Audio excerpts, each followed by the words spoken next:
Hey fam, I am just checking in with you and I want to pick up where we left off.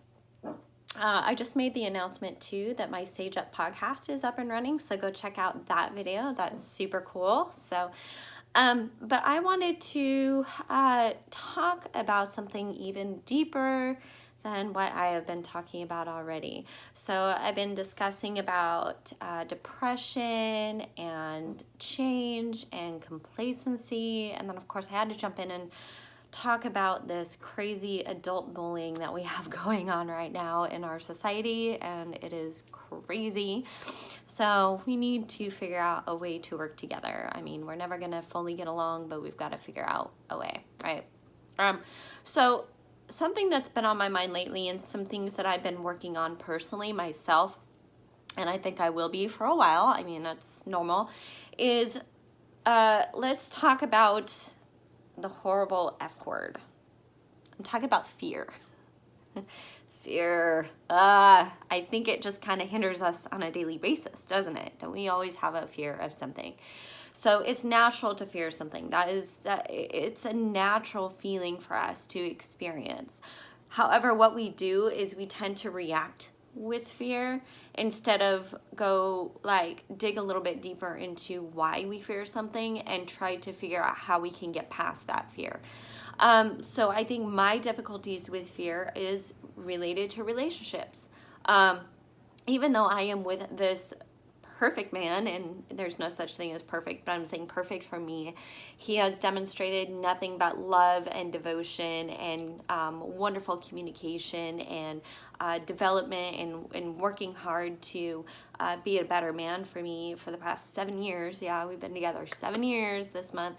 I still have issues with fear, like fear of being hurt, fear of being betrayed, fear of being lied to, things like that. And so this is a work in progress for me. I feel like from my past relationship, or relationships, I guess, in me being hurt and scarred and things like that, I know that I have done the same in the past as well. So that's something I have to reflect on, is knowing that I have hurt others. I have betrayed others in the past in relationships too.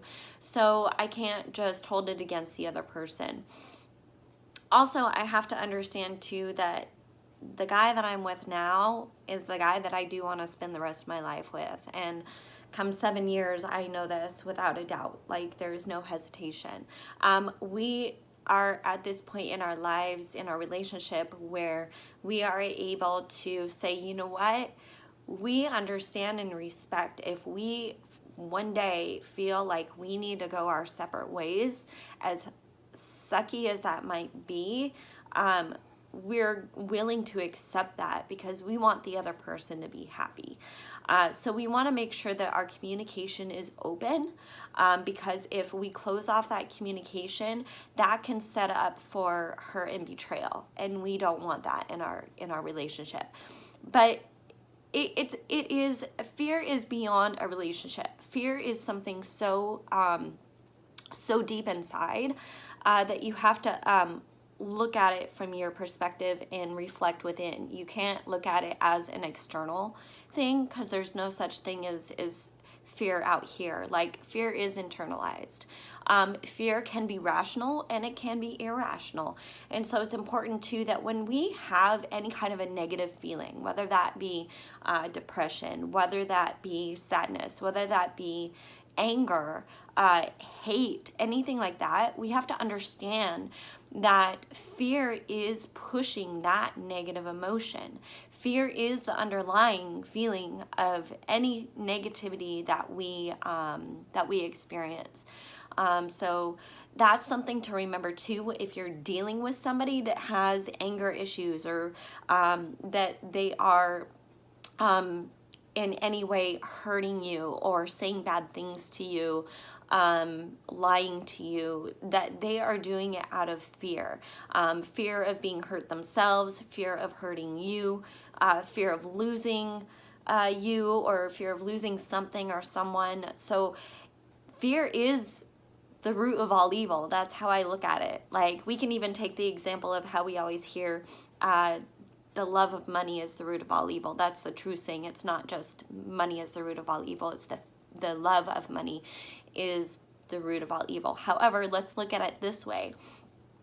The lack of money is the fear of all evil. It's the people who might seem greedy and feel like they're all about success and money is because they're afraid of not being successful, of not having money. And so they hoard and that greed and that money and that success to feel loved, loved by money or loved by appreciation in some higher level of society. But truly, they're actually very unloved. They feel very unloved, and they are fearing they're going to lose everything. So they hold on to what they know, and that's money.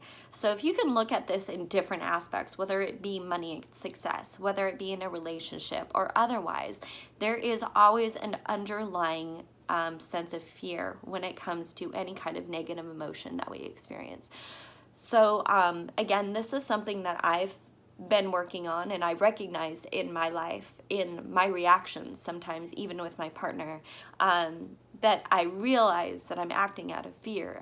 I have a fear, and this is something I need to get over, because when all is said and done, if I end up messing up the relationship, or he messes up the relationship, guess what? The fear has come true, right? So why do I want to talk that fear into reality? That's not fair to me. That's not fair to him. So things are going to happen regardless of your fear or not. So, and again, it's recognizing the fear. What is the fear that you're experiencing underneath whatever kind of negative emotion you're experiencing? And then trying to figure out, like, understanding that it's internal. And also because it's not anybody else's fault or in control of your fear. And is it a rational fear, or is it an irrational fear? Is it just something that you're conjuring up in your thoughts, right? Because again, as I've said in previous videos, that your thoughts can take over. So, and your excuses can take over. So be sure that you're paying attention to your negative emotions, and ask what fear it is that you are feeling, and is it rational, irrational, and what can you do about it? How can you work on that, right? And so right now, mine is more of reminding myself where I'm at, the person that I'm with, the person that reminds me on a daily basis how much he loves me and he respects me, and he is devoted to me, and that's a great feeling. Like, we've agreed that a legal, like, marriage isn't anything that we are desiring, that our love is more than a piece of paper. So to me, that's perfectly fine. I am absolutely fine with that.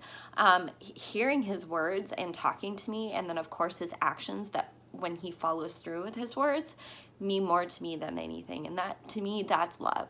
That's love right there.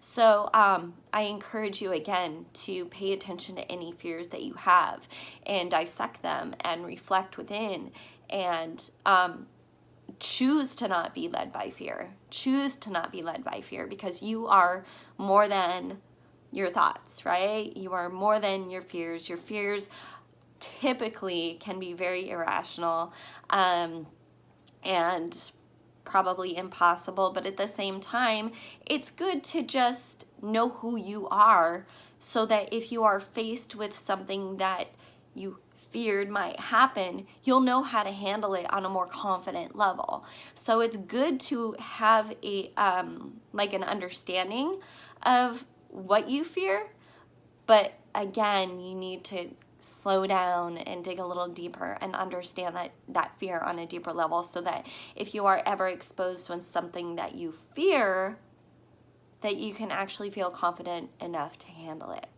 right? So that's what I wanted to deliver to you today. Don't live fear-based. Keep moving on, plugging forward. Don't make excuses for yourself. Love you guys.